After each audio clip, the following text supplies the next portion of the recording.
নারীতে আসক্ত যুবক সুখে নাই, জুয়ায় আসক্ত যুবক সুখে নাই। অশ্লীল ছবি দেখে নিজের হাতকে যারা নষ্ট করলো, নিজের লজ্জাস্থানকে যারা নষ্ট করলো, খোদার কসম দুনিয়ার সুখও উঠে যাবে, আখিরাতের সুখও উঠে যাবে। ইন্নাল্লাযীনা ইউহিব্বুনা আন তাশিআল ফাহিশাতু ফিল্লাযীনা আমানু, আল্লাহ বলছেন নিশ্চয়ই যারা মুসলমানদের সমাজে, ইমানদারদের পরিবেশে, মুসলিম জনগোষ্ঠীর মাঝে যারা অশ্লীলতা বেহায়াপনা ছড়িয়ে দিচ্ছে, প্রসার করছে, খোদার কসম আল্লাহর কোরআনে আল্লাহ বলেন সূরা নূরের, লাহুম আযাবুন আলীমুন, তাদের জন্য রয়েছে ভয়ানক আযাব। কোথায়? আল্লাহ কোরআনে বলছে ফিদ দুনিয়া ওয়াল আখিরা, দুনিয়াতেও আখিরাতেও। কিন্তু এবং আল্লাহ বলেন ওয়াল্লাহু ইয়ালামু, কাকে কিভাবে আযাব দিচ্ছে আল্লাহই জানে, ওয়া আনতুম লা তা'লামুন, কিন্তু তোমরা সবাই জানো না। একাকিত্বের কত জনের চোখের পানি তুমি টের পাও না, তুমি জানো না, তুমি জানো না। নর্তকীর হাসি হাসি না, ফরমালিন। কি ফরমালিন? নর্তকীর হাসি, বেহায়া বেপর্দা বেশরম নারীর হাসি, ওইটা খোদার কসম হাসি না। তুমি ল্যাবে পাঠাও, রিপোর্টে ফরমালিন আসবে, ফরমালিন। এটা ধোঁকা, ধোঁকা, ধোঁকা দিচ্ছে তোমাকে, প্রতারিত করছে। আল্লাহ আমার নওজোয়ানদেরকে মাফ করে দেন। যুবক ভাই ফিরতেই হবে, হয় বুঝে, এখন আর নাই তো চিরেই সব হারিয়ে অল্প সময়।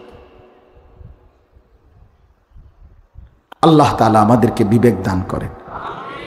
তো বলতেছিলাম আল্লাহর নবী সাল্লাল্লাহু আলাইহি ওয়াসাল্লাম বলেন, যখন রমজান আসে জান্নাতের দুয়ার খুলে যায়, রহমতের দুয়ার খুলে যায়। গুল্লিকাত আবওয়াবুন নার, জাহান্নামের সমস্ত দরজা বন্ধ করে দেয়া হয়। আসুলসিলাতিশ শায়াতিন, শয়তান, সমস্ত শয়তানকে শেকলে আবদ্ধ করা হয়। তাইলে আল্লাহর নবী সাল্লাল্লাহু আলাইহি সাল্লাম এত বড় মর্যাদার কথা শুনাইলেন, আল্লাহ তাআলা এত বড় মর্যাদার কথা শুনাইলেন, তাহলে আল্লাহ এবং তার রাসূল কোরআন এবং সুন্নাহর মধ্যে রমজানের এত এত মর্যাদা, এত এত বৈশিষ্ট্য বললেন, শুধুই কেবল এই সাদা মাঠা ভোররাত্রে ভাত খাবেন আর সন্ধ্যাবেলায় ইফতার করবেন, শুধুই এটুকুর জন্য না। এই কথাটাই বুঝাইতে চাইলাম, অনেক গুরুত্ববহ। কিন্তু মূল প্রথম কথা হলো কি, আমি যে কথা দিয়ে শুরু করছি, যে মূলত হলো দেখার বিষয় হলো দিলের মধ্যে কি। যার দিলে আখেরাত তার রমজান একরকম, যার দিলে দুনিয়া তার রমজান কি আরেক রকম, আরেক রকম। যে নারীর দিলে দুনিয়া, সে যদিও ভোররাত্রে ভাত খাইছে, সন্ধ্যায় ইফতার করবে, কিন্তু তার কলিজার ভিতরে যেহেতু দুনিয়া, এজন্য তার রমজান হলো ঈদের একদিনের প্রস্তুতির জন্য 30 দিন। তার ফিকির হলো এই 30 দিনকে দেওয়াই হয়েছে ওই ঈদের একদিনের জুতা, শাড়ি, ব্লাউজ, গহনা, অলংকার এবং অন্যান্য আত্মীয় স্বজনের সবার কাপড় চোপড়। ওই উত্তর ঘরের ভাবি জুতা কিনবো, ভাবি কদ্দু যাইবেন? হ্যাঁ মা যাইবেন, মানে আপনি আমার না লইয়া যাবেন, এটা কথা নি করে দৌড় বেরি, যে এত বছর আমরা এক লগে যাই। হ্যাঁ চলেন। এরপরে আইতে না আইতে দহিনের ঘরের ভাবি কইছে, ভাবি আমি তো মুজা কিনলাম, হইলে জুতা কিনছি কালিকা, আপনি কদ্দুর যাইবেন? অবশ্যই, আমি তো আসি আপনার লগে যাওয়ানোর লাগে। এই বেটির জিন্দিগির এই 30টা মাস দিন, আহা রমজানের এক বরকতময়। রব্বে করিম যখন ডাকছে, বান্দা আমি রহমত খুলে বসছি, মাগফিরাত খুলে বসছি রে, আমি জাহান্নাম থেকে মুক্তি দেব, আমার সব দুয়ার খোলা, বান্দা আয় না। এক নাফরমান বেহায়া বেপর্দা বোর নারী বাজারে আর মার্কেটে ঘুরে ঘুরে ঈদের দিনের কাপড় চোপড় কেনার প্রস্তুতি নিতে গিয়ে আল্লাহকে বৃদ্ধাঙ্গুলি দেখায়, এই মাওলা তোমার রহমত নিয়ে তুমি পড়ে থাকো, আমার দরকার জুতা, আমারে ফেরেশতা যেন জুতা দিয়া বাইরায়, এই জন্য আমি জুতা কিনতে চাইতেছি। অসভ্য নারী, মনে রাখিস তোরে ফেরেশতা জুতা দিয়া বাইরাইব, তোর কিন্দুন না জুতা দিয়া।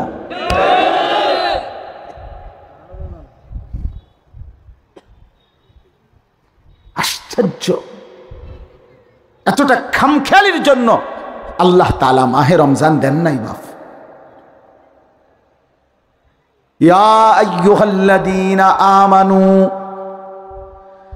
কুতিবা আলাইকুমুস সিয়ামু কামা কুতিবা আলাল্লাযীনা মিন ক্বাবলিকুম লাআল্লাকুম তাত্তাকুন। রব্বুল আলামিন বলেন, হে ঈমানদারগণ, তোমাদের উপরে রোজা ফরজ করা হলো যেমনটা ফরজ করা হয়েছিল তোমাদের পূর্ববর্তীদের উপর। কেন ফরজ করা হলো মুমিন? আমি রব্বুল আলামিন তোমাকে ক্ষুধার কষ্ট দেওয়ার জন্য না। তুমি বান্দা ক্ষুধায় কষ্ট পাবে, আমি মাওলা এতটা অক্ষম দুর্বল না। আমি তো 24 ঘন্টা মৃত্যু পর্যন্ত রিজিক দিতে সক্ষম। সক্ষম কিনা? লা নাসআলুকা রিজকা নাহনু নারযুকুক। আল্লাহ বলে, বান্দা রিজিকের জন্য আমি কারো সহযোগিতা চাই না, আমি রব্বুল আলামিন একাই সকলকে রিজিক দেব। আল্লাহর ভান্ডারে অভাব কি কোনদিন আছে কি? ওমা মিন দাব্বাতিন ফিল আরদি ইল্লা আলাল্লাহি রিজকুহা। রব্বুল আলামিন বলে, বান্দা কায়নাতের মধ্যে যত কিছু বিচরণ করছে, সমস্ত বিচরণশীল প্রাণী, আমার সৃষ্টি প্রত্যেকটা বস্তু, প্রত্যেকটা প্রাণীর রিজিকের জিম্মাদারি আমি আল্লাহ একাই আমার কাঁধে তুলে নিলাম। ওয়া ইয়ালামু মুস্তাকাররাহা ওয়া মুস্তাওদাআহা। আমি রব্বুল আলামিন আমার সৃষ্টি কখন কোথায় থাকবে এবং শেষ পর্যন্ত কোন মাটিতে দাফন হবে, আমি আল্লাহ সেটা পুরাপুরি জানি।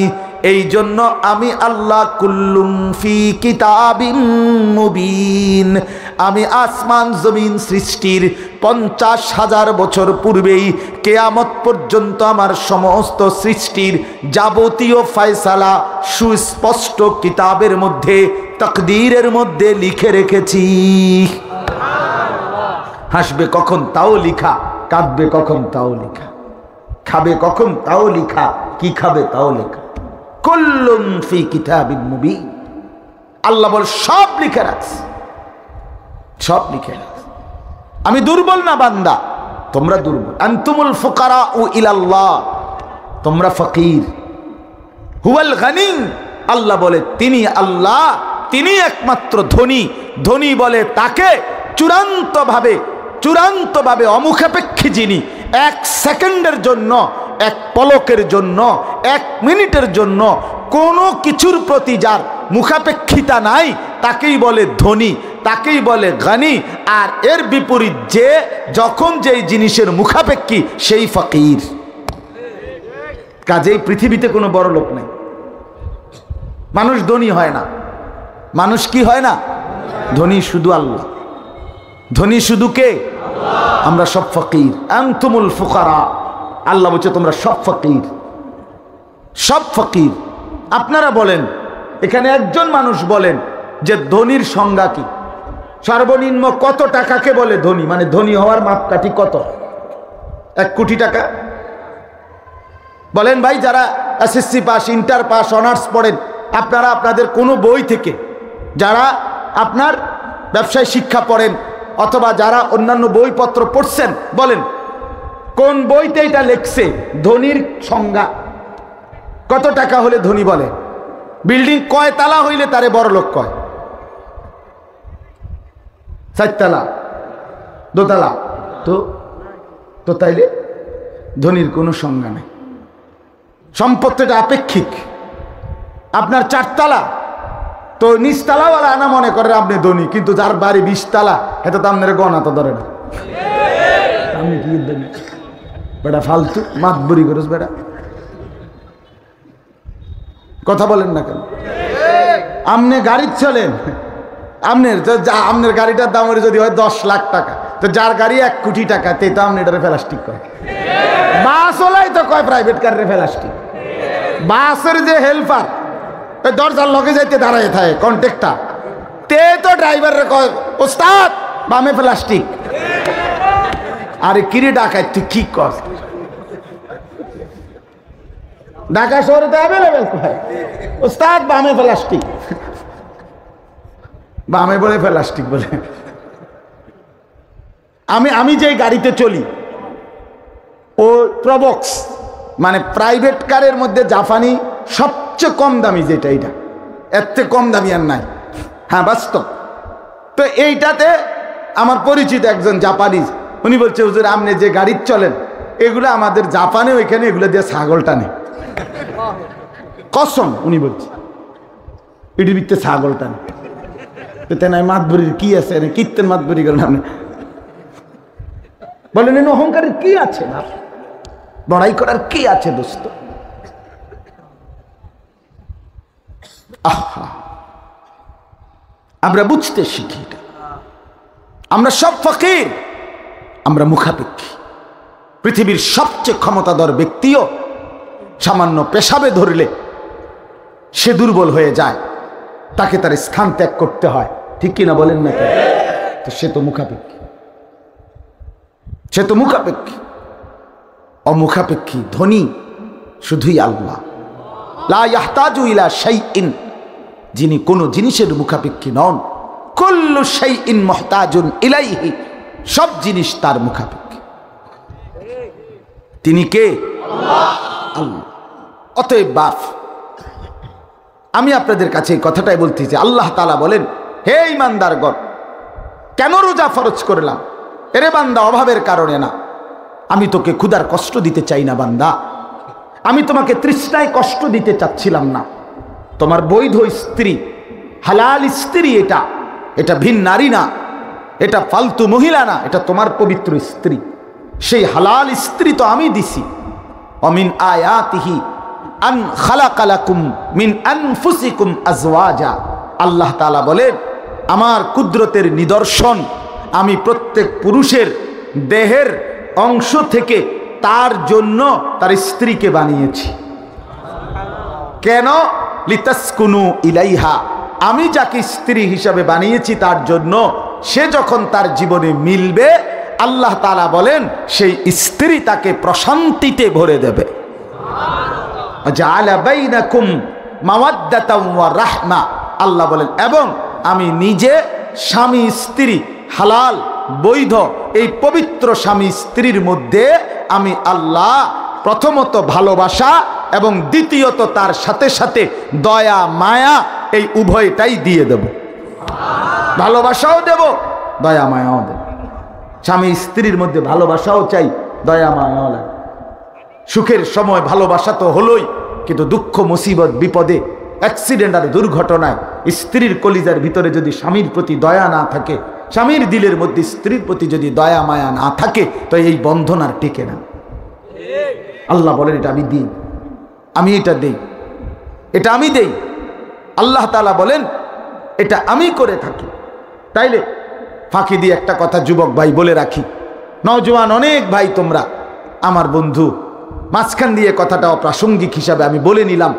তোমরা যারা আল্লাহ তাআলার এই কথা যদি কেউ বিশ্বাস করে থাকো দোস্ত, যে আল্লাহ বলছে শরীরের অংশ থেকে, আল্লাহ বলে তোমার স্ত্রী হালাল স্ত্রী আমি বানিয়েছি বান্দা, আমি পৌঁছাবো, তুমি একটু সবর করো। আমি যাকে তোমার স্ত্রী হিসাবে হালাল ভাবে পৌঁছাবো, সে তোমাকে প্রশান্তি দেবে, তার মধ্যে তোমার জন্য ভালোবাসা দেব, তার মধ্যে তোমার জন্য দয়া মায়া দেব। 3টা জিনিস আমি বৈধ স্ত্রীর মাধ্যমে তোমাকে দেব। 1 প্রশান্তি দেব, 2 ভালোবাসা দেব, 3 দয়া মায়া দেব। সুবহানাল্লাহ। কিন্তু তুমি বান্দা নিজের থেকে যেই চরিত্রহীনাকে, যেই রাস্তার বখাটে অথবা বেহায়া বেপর্দা, যে বিবাহ বহির্ভূত কোনো প্রেম করে, সম্পর্ক করে, তোমার সাথে ঘুরতে বের হয়, তোমার সাথে আলাপন করে, রাত গভীরে কিংবা দিনের আলোকে, এমন একটা নষ্টা, ভ্রষ্টা, এমন একটা অসভ্যা, দুশ্চরিত্রা নারীকে, মেয়েকে অবৈধ প্রেমের ফসল হিসাবে তুমি গ্রহণ করো না। কষ্ট পাইবা, কষ্ট পাইবা, কষ্ট পাইবা। কোরআনুল কারীমের মধ্যে আছে, আল্লাহ তাআলা বলেন, আল খাবিসাতু লিল খাবিসিন ওয়াল খাবিসুনা লিল খাবিসাত। সূরা নূরের আয়াত। আল্লাহ তাআলা বলেন, যেই পুরুষ, যেই ছেলের চরিত্র নষ্ট, নারীর ছবি, নারীর নাচ, নারীর গান, নারীর দৃশ্য, নারীর প্রেম, নারীর অবৈধ ভালোবাসা নিয়ে ব্যস্ত, সে দুশ্চরিত্র। 2 নাম্বার, যেই মেয়ে দুশ্চরিত্রা, নিজের ইজ্জত, নিজের সতীত্ব, নিজের পর্দা, নিজের হায়া, নিজের সম্ভ্রমের মর্যাদা যার মধ্যে নাই, ওই মেয়েটা, ওই নারীটা দুশ্চরিত্রা। আল্লাহ বলে তাদের 2টা অভিশাপ। এক, তাদের পরিচয় হলো তারা খবিস। তুই খবিস বেটা, খবিস বেটা তুই, এলো এক। 2 নাম্বার হলো, আল্লাহ বলেন, ও চিরেই আমি আল্লাহ খবিসের সাথে খবিসকেই মিলাবো। খবিস ছেলে চরিত্র নষ্ট করলি তো তোর কপালে জুটবে আরেকটা চরিত্রহীনা নারী। চরিত্রহীনা মেয়ে চরিত্র নষ্ট করলি, বিবাহ বহির্ভূত, তো তোর কপালে জুটবে আরেকটা চরিত্রহীন স্বামী। এটা আল্লাহর ওয়াদা। আপনি ঠিক কইলেও ঠিক, ঠিক না কইলেও ঠিক। তো কোরআনের আয়াত না, আপনি ঠিকের লেগে বইয়ে রয়েছি নাকি? কি ঠিক আবার ঠিক 100 ঠিক। হ্যাঁ, ঠিকের উপরে ঠিক, অবশ্যই ঠিক। আল্লাহ বলছে খবিস মিলবে। এই জন্য আমি বলি, আমি খোলামেলা বললাম, আমার নওজোয়ান নিয়ে স্বপ্ন বেশি, আমার যুবক বন্ধু নিয়ে আমার ফিকির বেশি। আমি নওজোয়ানের পরিবর্তন চাই, আমি যুবকের সেজদা চাই, আমি যুবকের বদলানো দেখতে চাই। আমি স্বপ্ন দেখি যুবক বদলাবে। এই জন্য খোলামেলা বলতেছি, নওজোয়ান ছেলেরা আমার, নওজোয়ান দিবা নিশি এই মোবাইলের অশ্লীল ছবি দেখা, নারীর ছবি দেখা, রাস্তার নারী দেখা, নর্তকীর হাসি দেখা, এই মোবাইলের বেডি আর রাস্তার বেডি এক কথা, এটা একরকম। আর ঘরের বেটি যাকে বিবাহ করলা স্ত্রী হিসাবে যে মিলবে, এবডি যদি 2 নম্বর পরে, এবডি যদি চরিত্রহীন হয়, তখন বুঝবা দোস্ত মাস কয় দিনে যায়। আমি বন্ধু কয়ে গেলাম, সর্বোচ্চ 24 থেকে 25 দিনে মাস শেষ হয়ে যাবে। 27-28 যাইতো না, 30-এর তো প্রশ্নই আসে না। হ্যাঁ, তখন বুঝবা সপ্তাহ কয় দিনে যায়। মঙ্গল থেকে বুধবারে সপ্তাহ শেষ হয়ে যাবে, বৃহস্পতি শুক্রবার আর কোয়ালে জুটতো না।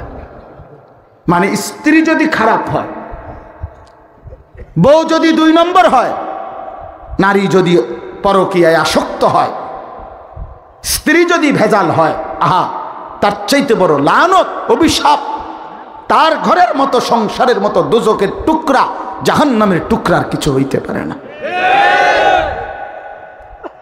আমি এমন ভদ্রলোকও আমার কাছে জড়ায়া ধরা কাইন্দা দোয়া চাইছে।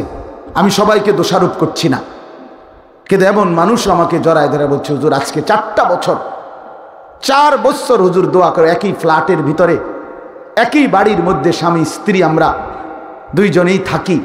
পৃথিবীবাসী জানে আমরা স্বামী স্ত্রী, একসাথে একই গাড়িতে করে অফিসে যাই, একই গাড়িতে করে অফিস থেকে ফিরি, বাইরে মানুষের সামনে হাসি, একসাথে হাতেও ধরি, কিন্তু ঘর পর্যন্ত দরজা আসার পরে আজ 4 বছর সম্পূর্ণ পৃথক সেপারেট থাকি। কিন্তু লজ্জায়, অপমানে কাউকে বলতেও পারি না, কিছু করতেও পারি।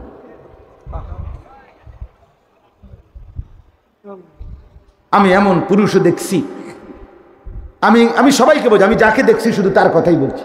আমি এই 2 চোখে এমন পুরুষও দেখছি, বাপ, একটি প্রাইভেট মেডিকেল কলেজ সহ, একটি প্রাইভেট বড় হসপিটালের মেডিকেল কলেজ সহ ওটার চেয়ারম্যান, কোটি কোটি টাকার মালিক, কোটি কোটি টাকার মালিক। এইরকম ভদ্রলোককেও দেখছি আমি, যে আপনার স্ত্রী শহরে আলাদা, শহরে থাকে, আর উনি নিজের এলাকায় যেখানে বাড়ি ওই ফ্ল্যাটে থাকে। রাত্রিবেলা প্রতিদিন আকসার রাত 12টা 1টার পরে বাড়ির বিল্ডিংয়ের দোতলার বা একতলা বাড়ি, অত্যাধুনিক, খুব সুন্দর একতলাই বাড়ি, খুব সুন্দর। এই বাড়ির ছাদে বসে উনি সারা রাত গিটার বাজায়, গান গায়, আর একটার পর একটা সিগারেট খায়। স্ত্রী বাহিনী গান গায়, গানও তো কোনো গানের জাতও না, কত সুরও নাই, কোনো তালও নাই, কিচ্ছু নাই। এটার ভিতরে কিতা কয় তার মাথা কয়, তার মাথা কয় কদ্দুর বালা গান গাইলো তো একটা কথা, গানের কোনো হাই ধোয়াত বলতে কিচ্ছু নেই, ব্যাঁ ব্যাঁ করে আর কি কত। আরে সারা রাত সিগারেট, আহা এই জিন্দিগির কি অর্থ আছে বলেন? এই জীবনের কি অর্থ আছে? বন্ধু আমার, হাসি দিয়ে ওরাই দিয়ে না, এটা বড় কঠিন ব্যাপার। আমি অনুরোধ করলাম, এজন্য যুবক ভাই, চরিত্র নষ্ট করো না। রাসূলুল্লাহ সাল্লাল্লাহু আলাইহি ওয়াসাল্লাম স্পষ্ট বলছে, ফাত্তাকুদ দুনিয়া ওয়াত্তাকুন নিসা। নবীজি বলছে, আমার উম্মত দুনিয়ার ধোঁকা থেকে বেঁচে থাকো এবং নারীর ধোঁকা থেকে বেঁচে থাকো। নারী দুধারী তলোয়ার। নারী তোমার জান্নাত, নারী তোমার জাহান্নাম। নারী যখন মা, সে তোমার জান্নাত। নারী যখন পবিত্র স্ত্রী, তো তার সাথে তোমার হালাল সম্পর্ক, এতেই তোমার জান্নাত। নারী যখন কন্যা, তোমার মেয়ে, তো তাকে সেবা শুশ্রূষা করে, আদর সোহাগ করে, তাকে যদি একটা উপযুক্ত স্বামীতে বিবাহ দিয়ে দিতে পারো, এই কন্যাই তোমার জান্নাত। নারী যখন আপন বোন, এই বোনকে যদি লালন পালন করে, তার ইজ্জত আবরুর হেফাজত করে, তাকে উপযুক্ত পাত্রে বিবাহ তুলে দিতে পারো, রাসূল বলছে কুন্না লাহু সিতরাম মিনান নার, তোমার বোন তোমার জন্য জাহান্নামের বাধা, জাহান্নামের প্রতিবন্ধক, জাহান্নামের আড়াল। অর্থাৎ এই বোন যেন দাঁড়িয়ে তোমাকে জাহান্নাম থেকে মুক্ত করে দিবে। দুধারী, দুধারী অর্থাৎ। আর সেই নারী যখন রাস্তার নর্তকী, সেই নারী যখন সিনেমার নর্তকী, সেই নারী যখন নাটকের নর্তকী, সেই নারী যখন টিকটকারের মেয়ে, সেই নারী যখন অসভ্য মোবাইলের চরিত্রহীন মেয়ে, সেই নারী যখন বেপর্দা, সেই নারী যখন বেহায়া, সেই নারী যখন অবৈধ প্রেম করে, অবৈধ সম্পর্ক করে, এটা পচা, এটা বস্তা পচা, এটা প্লাস্টিক, এটা শোপিস, এটা জাহান্নাম। নারী দুধারী, হয় গড়ে না নষ্ট করে, হয়তো জান্নাত এনে দেয়, না তো জাহান্নাম এনে দেয়।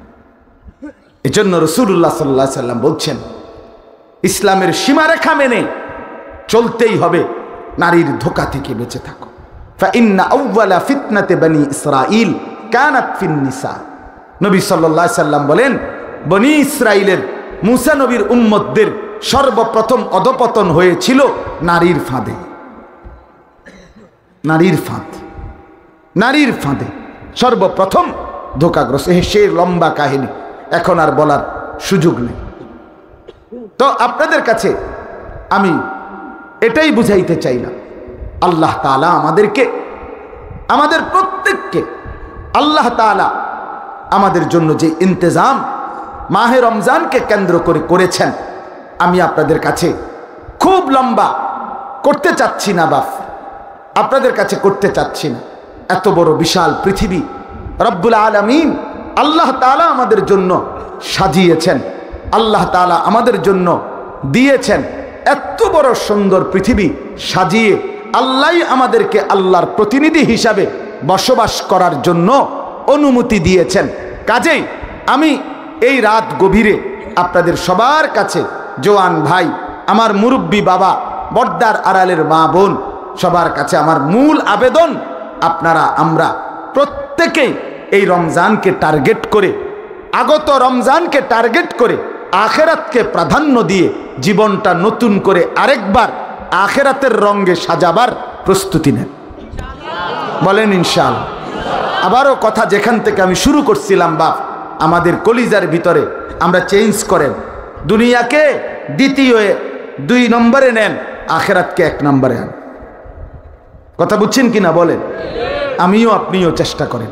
মান আহাব্বা দুনিয়াহু আদাররা বি আখিরাতি, নবী সাল্লাল্লাহু আলাইহি সাল্লাম বলেন যে দুনিয়াকে ভালোবাসলো তার আখেরাত ক্ষতিগ্রস্ত হলো।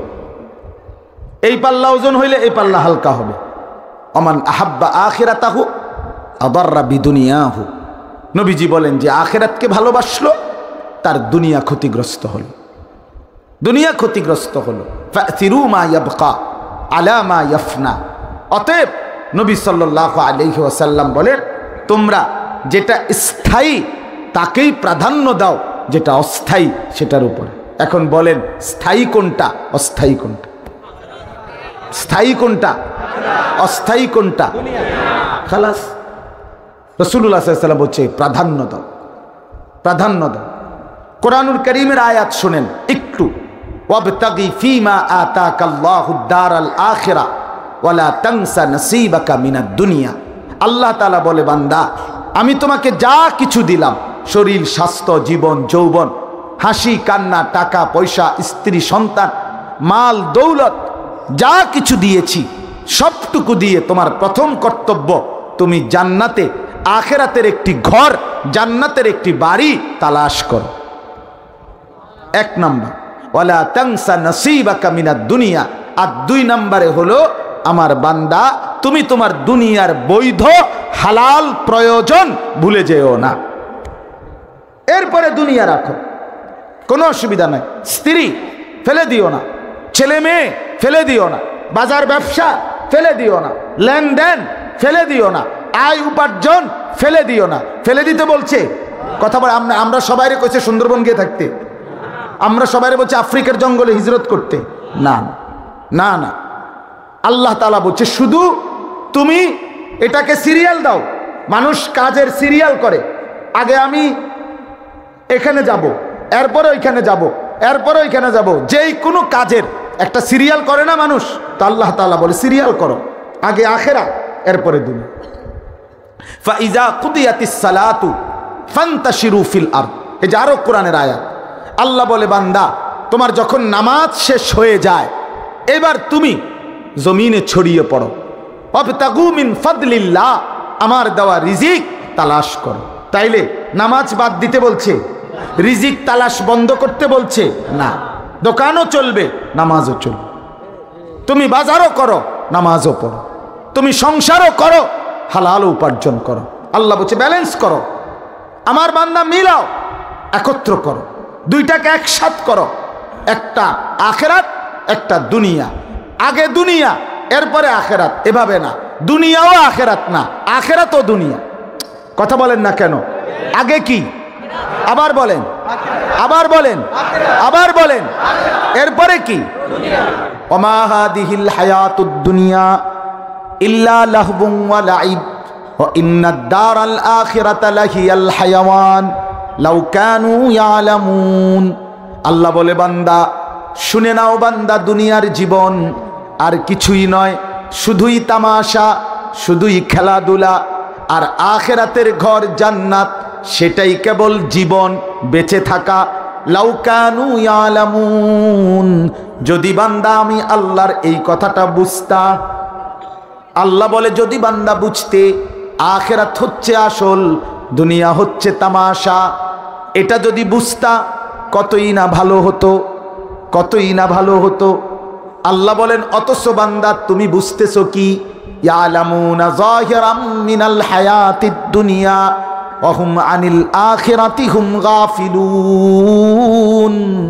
আল্লাহ বলে বান্দা তুমি দেখছি কেবল দুনিয়ার জীবনের উপরের পিঠ, বাহ্যিক দুনিয়া, এটাই কেবল বুঝতেছো। ঘর বোঝো, বাড়ি বোঝো, বাজার বোঝো, ব্যবসা বোঝো, লেনদেন বোঝো, উপার্জন বোঝো, স্ত্রী সন্তান সংসার সবই বোঝো, কিন্তু তুমি তো আখিরাত আর কবর আর পরকাল থেকে একদম গাফেল হয়ে আছো। এমন কেন? আমি অনেক সময় উদাহরণ দিতে গিয়ে বলি, আমার শায়েখের থেকে আমি এটা শিখছি। আমার শায়েখ আরিফ বিল্লাহ হাকিমুন নফস আল্লামা মুফতি মুশতাকুন নবী কাসিমি হুজুরের কাছে আমি এটা শুনছি। এই যে মনে করেন এই কাগজ, এইটা ধরেন, এটার এটা একটা পিঠ, এটাও তো একটা পিঠ, দুই পিঠ না? কথা বলেন না? এই পিঠটা দেখেন তাকাইয়া, এটা এক পিঠ, এটা এটাকে বাদ দিয়া এই পিঠ হবে নি, এই পিঠকে বাদ দিয়ে এই পিঠ হবে নি, তাহলে এটা বাধ্যতামূলক এই পিঠ ও পিঠ। আবশ্যকীয় এই পিঠ ও পিঠ, ঠিক কিনা বলেন না কেন?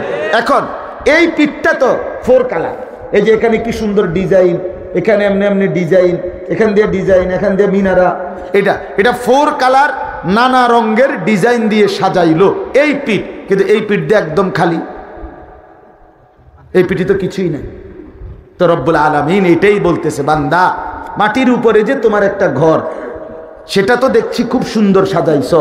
ওই ঘরে তো খাট দেখা যায়, সোফা দেখা যায়, পালং দেখা যায়, বক্স খাট দেখা যায়, আলমারি দেখা যাচ্ছে, ফ্রিজ আছে, এসি আছে, চায়ের কাপ, কাচের প্লেট আছে, অত্যাধুনিক টাইলস আছে, উন্নত মানের সব কিছু আছে। এই বান্দা মাটির উপরের এই ঘর তো দারুণ সাজাইলা, 4 কালারে সাজাইলা, কিন্তু তুমি কি জানো না বান্দা, মাটির নিচেই তোমার আরেকটি ঘর আছে, সে কবর নামের ওই ঘর, সেটা সাজাইবা না? এটা যে খালি, এই বান্দা এটা যে একদম খালি, ওটা তো তোমারই ঘর, ওটা তো তোমারই ঘর। সে ঘর যদি খাট দিয়া সাজে, এই ঘর তো সেজদা দিয়া সাজাইতে হয়। ওই ঘর যদি সোফা দিয়া সাজাইতে হয়, এই ঘর তো আল্লাহর রাস্তায় সাদকা করে, দান করে সাজাইতে হয়। ওই ঘর যদি ফ্রিজ দিয়া সাজাইতে হয়, এই ঘর তো রোজা রেখে, হজ করে, আল্লাহর ইবাদত করে সাজাইতে হয়। তুমি এই ঘর সাজাইবা না? কিছুদিন আগে আমার বাড়ি কুমিল্লা, লাকসাম, নাঙ্গলকোট। আমি ব্যক্তিগতভাবে নোয়াখালী, লক্ষ্মীপুর পড়ালেখা করছি আলহামদুলিল্লাহ, যেন কথাবার্তা সব নোয়াখালীর মতোই, আমাদের মতোই। আমি আমানতপুর মাদ্রাসার ছাত্র, ওই যে সমুনি চৌরাস্তার লগে যে মাদ্রাসা আছে, আমানতপুর মাদ্রাসা, আমি ওখানে পড়ছি, এখানে পড়া। আবার সবচেয়ে বড় কথা, আমার জিন্দেগির পড়ালেখা, আমি প্রাইমারি স্কুল পাশ করে জীবনের প্রথম মাদ্রাসায় ভর্তি হয়েছি লক্ষ্মীপুর টুমচর মাদ্রাসা। আমি টুমচর মাদ্রাসার ছাত্র, সেই হিসেবে আমার জিন্দেগির শুরু নোয়াখালী, লক্ষ্মীপুর। ক্লাস 4-এ ইয়াজদাহুম, 4র্থ শ্রেণীতেই প্রথম মাদ্রাসার পড়া শুরু করছি।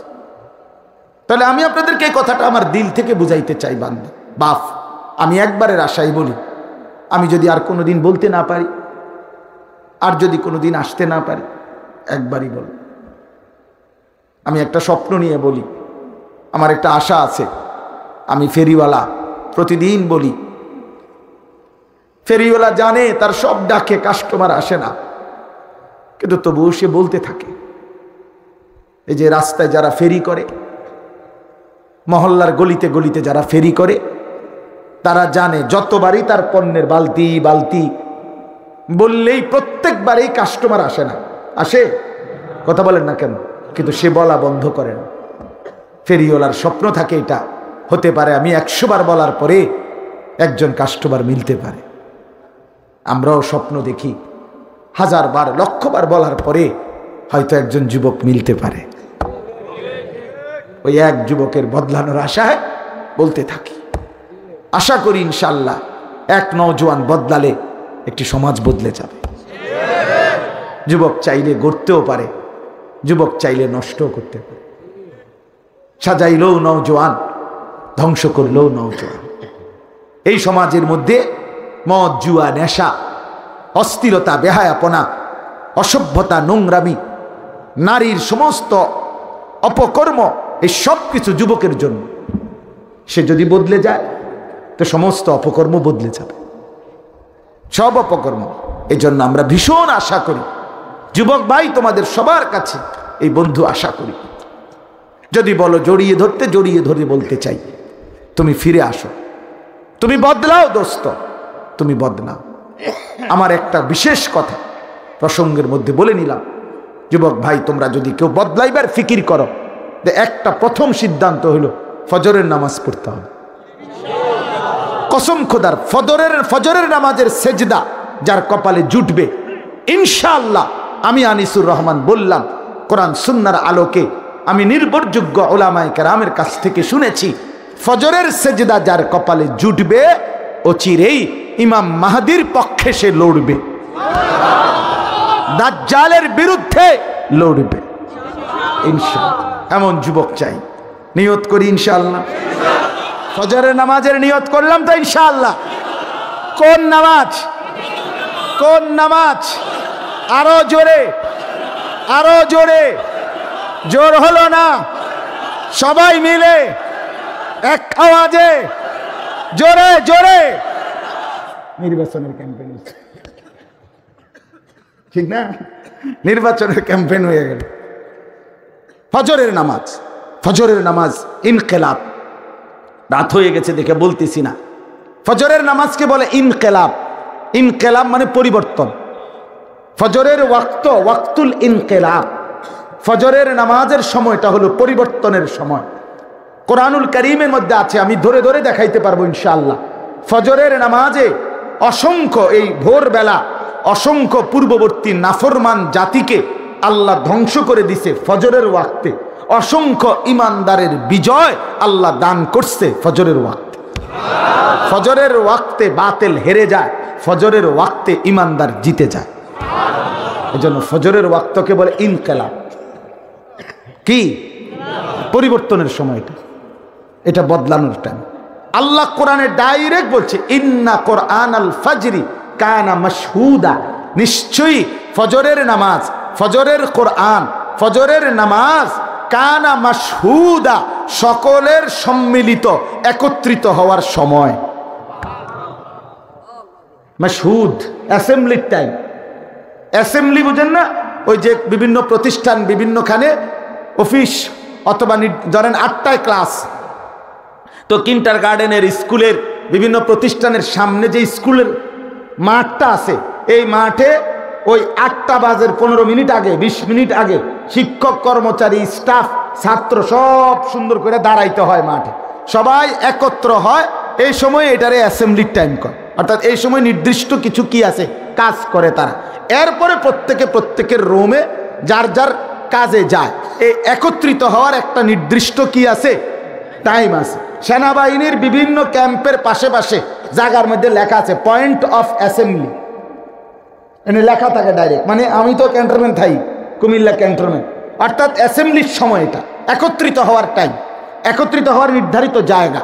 আল্লাহ তাআলার জন্য বলছে ফজরের নামাজ এটা হলো ওয়াক্তুল অ্যাসেম্বলি, একত্রিত হওয়ার সময়। বলেন আলহামদুলিল্লাহ। তো এই জন্য আমি বললাম, আপনারা প্রত্যেকেই যদি কবর, মাটির উপরের এই ঘর আমরা সাজাইলাম, মাটির নিচের ওই ঘরও আমরা সাজানো দরকার। সেটা আমাদেরই কিনা বলেন না?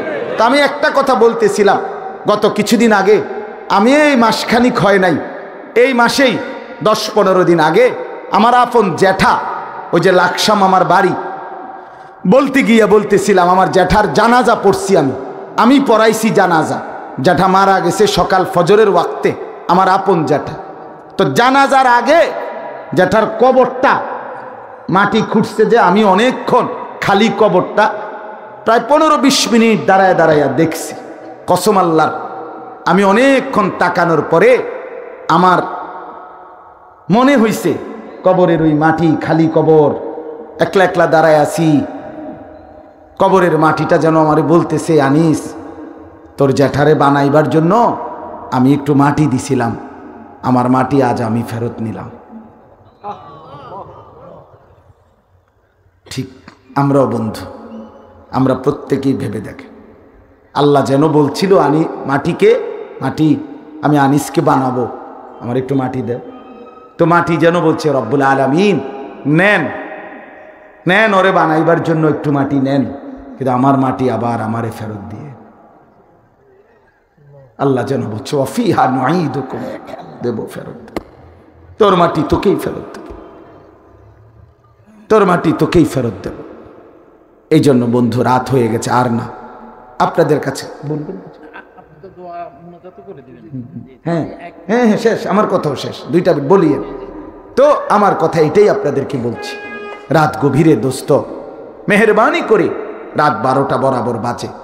আপনাদের কাছে আমার বিনীত অনুরোধ, অনেক নওজোয়ান ভাই, অনেক বাবা রমজানটাকে সামনে রেখে খামখেয়ালি মনে না করে নিজের আখেরাত, নিজের পরকাল, নিজের কবরকে প্রাধান্য দিয়ে মাহে রমজানকে সুন্দর করার চেষ্টা করেন। রমজানটাকে গুনাহ থেকে মুক্ত করেন, আল্লাহর ইবাদতে লেগে থাকেন। আল্লাহ তাআলা আমাদের প্রত্যেককে তৌফিক দেন, কবুল করেন। মহতারাম চেয়ারম্যান।